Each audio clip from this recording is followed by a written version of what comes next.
Kristen, the creator of WIN, this wonderful, wonderful organization, wonderful women pioneers, fellow collaborators.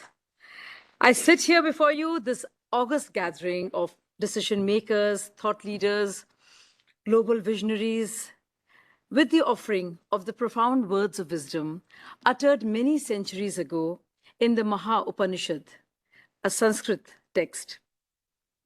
Ayam nija paroveti gana laghu chetasam udara charitanam tu vasudeva kutumbakam, which means, this is mine and that is yours, say the small-minded.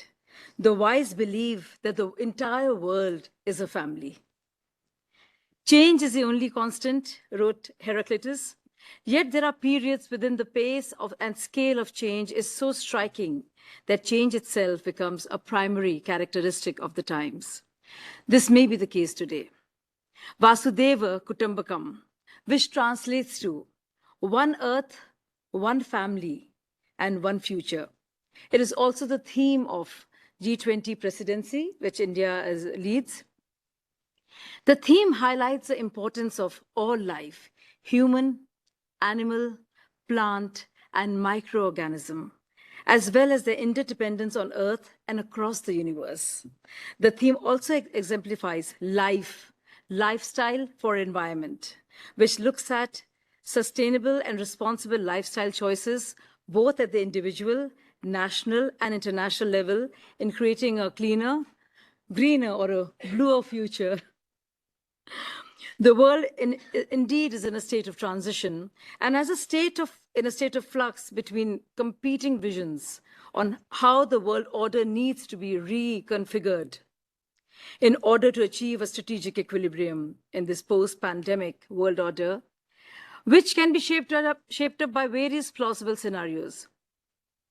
Now, either we can discuss them ad nauseum, debate, spar endlessly, or we can examine and investigate the root cause of the source of conflict, to take a deep dive into the reasons of the conflict. I would like to talk about identity and its sense of belonging to oneself, and that would be, to my mind, the heart of the matter. Who am I? I'm me, of course, but I'm also you. I'm us, I'm a nation, I'm a language, a territory, an echo chamber, an idea, an ideology, a cult or a culture. Yes, I'm also a global power. The source of strife within and without, conflict, and consequently war is this fixed idea of identity. That is the identification of the self to a predefined construct. And that predefined construct is sometimes our favorite football team and sometimes a nation. You know, Eckhart Tolle talked about the philosopher Descartes, and he says the philosopher Descartes believed he had found the most fundamental truth when he made this famous statement, I think, therefore I am. He had, in fact, given expression to the most basic error, to equate thinking with being and identity with thinking. The compulsive thinker, which means almost everyone lives in a state of apparent separateness in an insanely complex world of continuous problems and conflict, a world that reflects the ever-increasing fragmentation of the mind.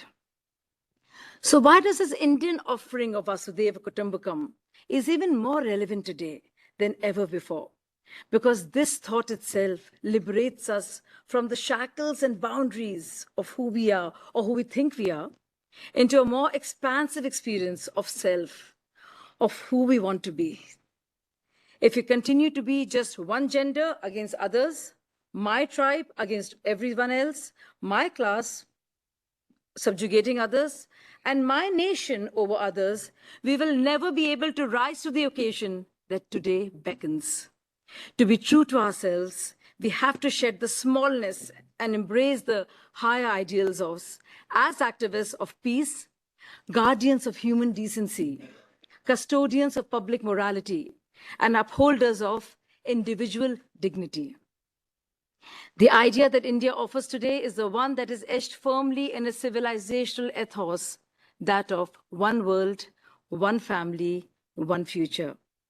It is this idea alone that can offer hope for democracy, diversity, diaspora, digital inclusion, and demographic opportunities. Yes, all things are in a state of flux. The world state of affairs has always existed in a pathological condition of possible, plausible, probable, and then actual war. Now, the core question that remains is that whether the shift in the geopolitical dynamics in this global environment will help fructify the competing views of how the world order needs to be rehauled and reconfigured to achieve a steady state of cooperation. Or will it be a terra incognito of geopolitical challenge of egos and whims of some powerful nations that will fail to tackle this horrible incubus of war? The way forward, my friends, is Buddha and not Yuddha.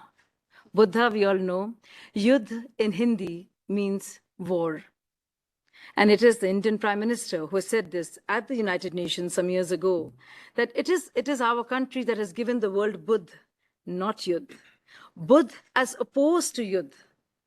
Modi emphasized that only by taking into account the countries that are experiencing resource shortages can we create a better, more equitable, and a more stable world. As a result of conflict, economic stability, religious extremism, and the problem of climate change, which is causing human and animal life, species, continues to be, and that's how the species perish and glaciers melt. It is therefore important to go again and revisit Lord Buddha's teachings in modern times, stating that solutions to contemporary issues can be found through the ancient teachings of Lord Buddha. And way back it was said that, and Lord Buddha preached this, that eternal peace can be obtained by abandoning war and, yes, defeat and victory. So getting out of this entire binary of defeat and victory and to counter enmity with enmity, rancor with rancor, hostility with hostility, conflict with conflict, and war with war. Which is why at the presidency, we talk about lifestyle for environment, at India's presidency at G20, the idea that lifestyle for environment or mission life, which is again an idea inspired by Buddha, and says that if people change their lifestyles, way of looking at things, and became more conscientious, the enormous issue of climate change could be resolved. Consequences of war. Philosopher George Santayana said, "Only the dead have seen the end of war, for even after the bullets keep flying, civilians face enormous challenges trying to rebuild their neighborhoods, economies, their schools, and livelihoods. Trauma persists well after conflict ends." Death as a result of wars, my friends, is simply the tip of the iceberg.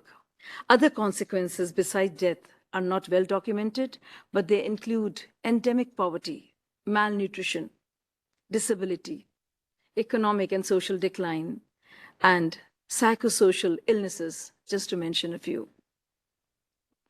Many believe that current war has brought us precariously close to a nuclear Armageddon, and the Damocles sword hangs over human life. It's therefore important to reflect on past horrors of war. An estimated total of 70 to 85 million people have perished, or about 3% of the 2.3 billion people on Earth died in 1940. Deaths directly caused by war, including military and civilian fatalities, are estimated at 50 to 56 million, with an additional estimated 19 to 28 million deaths from war-related disease and famine. Only 1 in 5 people living in active or recent war zones have depression, anxiety, post-traumatic stress disorder, bipolar disorder, schizophrenia, and other trauma-induced mental health problems.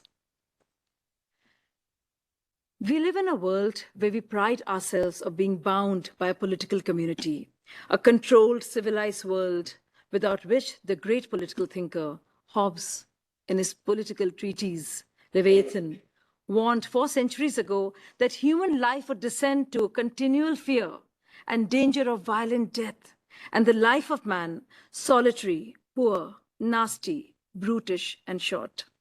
Well, we have comprehensively developed civilized societies and data-driven massive power structures now, but the life of billions of our world citizens of a much-touted global world village has never been so atrociously poor, nasty, and brutish. Our world history is witness to the 20th and 21st centuries as perhaps the most violent ever, when humanity suffered unimaginable misery, indignity, and devastation. Wars continue unabated. The devastating war right now has received billions of dollars in blank checks to continue. War is indeed being perpetuated on a diabolical chessboard. There are no winners in war, as we all know. So what is the end game? Yes, the question that stares at the humanity, begging for an answer, remains: what is, after all, the end game? Thank you so much.